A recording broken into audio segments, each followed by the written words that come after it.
In this quick video I want to show you how to use the element control panel. Every element in the Thrive Content Builder editor has its own control panel, which you can access by hovering over the element and clicking the left mouse button. When you do this, you'll notice this Content Builder menu will appear.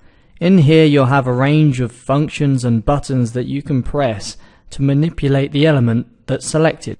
For instance here, because I have text selected, I can now manipulate the text as I see fit. For instance, I can select a portion of text and change the text color.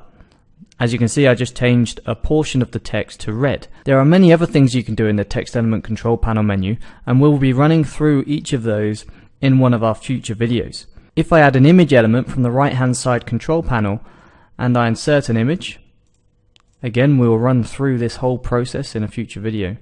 I just want to demonstrate the control panel for you.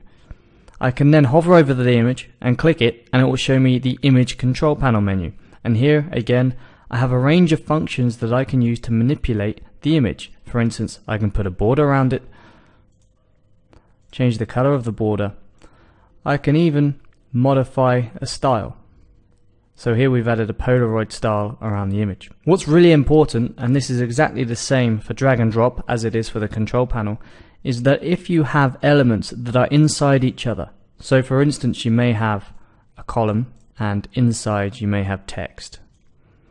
If you have this arrangement where one element sits inside the other, then you need to pay attention to the dotted border to make sure you're selecting the correct element. I explained this in further detail in the previous video, but I just want to reiterate that it follows true for this too. So here I have text inside columns. If I want the column control panel to display, I hover over the columns element so that the dotted line completely surrounds it, and then I click.